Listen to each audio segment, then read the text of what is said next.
80,000 pounds. That is the maximum legal weight of a fully loaded semi-truck on an American highway. That is the weight of 6 fully grown African elephants, a small naval patrol boat, or a commercial swimming pool filled to the brim. And every single pound of that has to travel down through the frame, through the axles, and into the road surface beneath those wheels. Here is the thing nobody tells you. The road is the problem, not the engine, not the cargo, not the driver, the road. And once you understand that, the reason a semi-truck has 18 wheels stops being a question about trucks entirely. It becomes a question about physics, infrastructure, and a federal law that quietly governs every highway in the country. By the end of this, you will never look at a passing semi the same way again. The assumption most people carry around is simple. More wheels means more traction, more grip, more stability on wet roads or sharp corners. That sounds logical. It feels right. It is the kind of answer that satisfies without requiring any further thought.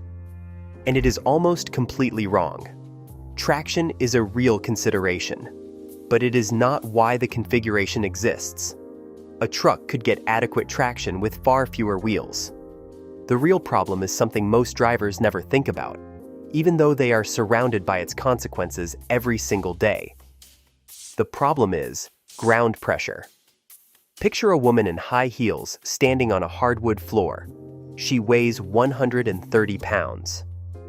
All of that weight is concentrated into a heel tip, roughly the size of a pencil eraser. The pressure on that tiny contact point is enormous. Enough to dent the floor. Enough to punch straight through cheap tile. Not because she is heavy, but because the weight has nowhere to spread. Every pound is driven into one small point. Now picture that same person lying flat on the floor. Same weight, same body. Completely different outcome. The floor feels almost nothing. The force is identical. The distribution is everything. A truck's relationship with the road is exactly that problem, scaled up to something that can crack reinforced concrete and buckle steel bridge decks, without anyone immediately understanding what caused the damage. A single axle pressing 80,000 pounds into a road surface does not wear the road down gradually. It destroys it. The stress concentrates into a few contact patches, the pavement beneath flexes, fractures, and fails. Not over years, sometimes over months on high-traffic freight corridors, where the same loads pass the same point thousands of times every week. The solution is the same principle as lying flat on the floor. Spread the load across more contact points, more wheels, more axles, more distance between them. The force is identical. The outcome is completely different. And here is the part that stops people cold when they hear it for the first time. A fully loaded semi-truck tire, carrying its share of that 80,000 pound total, actually exerts less pressure per square inch on the road surface than the tire on a typical passenger car sitting in your driveway right now. Less, not more. The massive truck is easier on the road surface, contact patch by contact patch, than the family sedan. A standard car tire carries roughly 1,200 to 1,500 pounds per square inch of contact area. A loaded semi-truck tire, because it is wider, inflated to much higher pressure, and sharing the total load across 17 other tires working simultaneously, sits closer to 100 to 110 pounds per square inch. The giant is gentler than the compact, but only because it has enough wheels to divide the weight across enough surface area to make the math work in the road's favor. This is the entire reason the configuration exists. Not traction, not aesthetics, not tradition. Pure, unavoidable ground pressure physics that engineers cannot argue with and roads cannot survive without. Now here is where it gets precise, because this is not just physics. It is law. The United States federal bridge formula has been embedded in highway regulation since 1975. It is one of the most consequential pieces of engineering legislation most Americans have never heard of. Yet it shapes every single commercial truck on every road in the country. It governs not just how much a truck can weigh in total, but how that weight must be distributed across axles and how far apart those axles must be spaced. The formula exists because of bridges. A bridge is not rated for total vehicle weight alone. It is rated for how concentrated that weight is at any given point as the vehicle crosses. A truck, with all its weight clustered onto two axles sitting close together, creates a very different stress on a bridge deck than the same total weight spread across 5 axles positioned several meters apart. The load spike is sharper, more intense, and far more damaging to the structure underneath.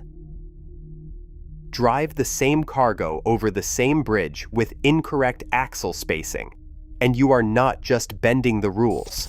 You are bending the structural steel holding that bridge together. The 18-wheel configuration satisfies the federal formula across the most common commercial cargo weights and trailer lengths. There are 3 axle positions under the cab and drive section, and 2 axle positions beneath the rear of the trailer, each one carrying its assigned portion within the legal threshold. The spacing between them is calculated to keep the bridge stress curve within safe limits at every point along the span. Remove wheels and you concentrate the load. Concentrate the load and you break the road, overstress the bridge, or violate federal law. Often all 3 happen simultaneously. Now follow the truck through an actual run. Not as an abstract engineering problem, but as a physical journey on roads you have driven yourself.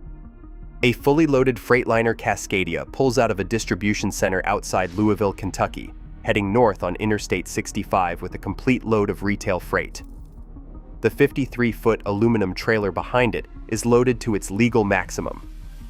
Pallets are stacked floor to ceiling, and weight is distributed carefully across the trailer floor before the doors close. The 5th wheel coupling connects the trailer to the cab at a precisely calculated point that splits the trailer's total weight between the rear trailer axles and the drive axles of the truck. The position of that coupling is not chosen for convenience. It is fixed by the weight distribution requirement. Move it too far forward, and the drive axles carry too much. Move it too far back, and the steering axle becomes dangerously overloaded. The geometry has to be right before the truck leaves the yard. On the highway, load shifts subtly with every change in grade. On a long uphill climb through southern Indiana, weight transfers rearward toward the trailer axles. On a downhill descent, it pushes forward onto the steering axle. The tires register every shift as heat and sidewall flex. A tire that looks perfectly still from outside is constantly managing meaningful changes in load at 70 miles per hour. Here is something most people never consider, and it changes how you see every truck you pass. Those 18 tires are not all doing the same job at the same moment. The 2 tires paired side by side on the drive axles and trailer axles are called duals, mounted on the same hub, running parallel, separated by just a few inches of air. Their job is not to double the traction. Their job is to share the point load and provide a backup when one fails. If one of those dual tires blows at 70 miles per hour with 80,000 pounds in tow, the second tire absorbs the load. The truck does not swerve across 3 lanes. The weight does not instantly concentrate into a single contact patch that cannot handle the demand. The system absorbs the failure and gives the driver time to respond safely. That redundancy is not accidental. At highway speed with a fully loaded trailer, a single tire failure without a backup is not a roadside inconvenience. It is the beginning of a catastrophic chain of events. The dual configuration also matters at the road surface. 2 narrower tires side by side cover more total contact area than 1 wide tire carrying the same load. More contact area means lower pressure per square inch. The math returns to the same place every time. Spread the weight, protect the road, stay within the law. The number 18 is not sacred. Different countries use entirely different configurations. European freight combinations run axle arrangements optimized for their own road ratings. Australian road trains longer than 50 meters carry wheel counts that would be illegal on an American interstate. The number of wheels on a truck is not a fixed answer to a fixed question. It is the answer to a specific legal and infrastructure question in a specific country with specific roads, specific bridge ratings, and a specific regulatory history. Change the law, and you change the wheel count. The truck is not the constant. The law and the infrastructure it protects are the variables. What that means in practice is that every 18-wheel truck rolling through an American city is carrying a legal compliance solution built directly into its chassis. The configuration is shaped as much by the federal bridge formula and state highway weight limits as by the laws of physics. The engineers did not sit down and decide 18 looked right. They worked backward from the regulations, the road conditions, and the bridge ratings, and landed on the configuration that threads the needle between payload capacity, legal compliance, and infrastructure preservation. There is one final layer that almost nobody outside the industry considers, and it pulls the whole picture together. Axle weight limits do not just protect roads and bridges, they protect the truck itself. An overloaded axle does not only stress the pavement beneath it, it stresses the wheel bearings, the brake drums, the suspension bushings, and the frame rails simultaneously. A truck running consistently over its axle rating is not just breaking a regulation, it is accelerating wear on every component connected to that axle. Bearings run hotter than designed. Bushings fatigue faster. Brake components wear unevenly. Frame rails develop stress concentrations in places never designed to carry that load. The 18-wheel system is calibrated so that each component, from the lug nuts on the hub to the leaf springs in the suspension, operates within its designed stress range across the full working life of the vehicle. Pull a set of axles off, and the remaining ones do not just carry more weight. They age faster. They cost more. They fail sooner, often at the worst possible moment on the worst possible road. The whole configuration solves 4 distinct problems at once. Legal compliance with federal weight distribution law. Road surface preservation across millions of heavy load cycles every year. Bridge stress management on infrastructure built long before trucks of this size existed. And vehicle longevity across hundreds of thousands of miles of hard commercial operation. 4 problems. 1 answer. 18 wheels. So the next time a fully loaded Kenworth T680 rolls past you on the interstate, you are not looking at a truck with 18 wheels, because someone decided more was better. You are not looking at extra traction, extra stability, or decades of unexamined habit.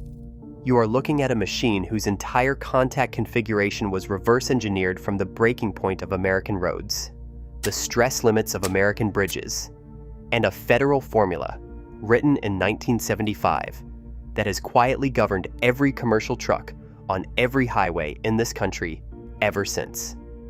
The weight does not change. The way it lands on the world does. Which raises the next question. If 18 wheels solve the problem of moving 80,000 pounds down the highway, what happens when that same truck, loaded to its legal limit on a wet interstate in November, needs to stop?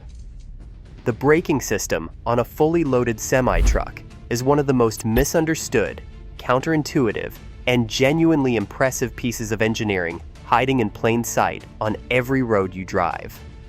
Most people assume it works like a car's system, only bigger. It does not work like that, not even close. If that kind of deep dive is what brought you here, make sure you are subscribed, because that one is coming next.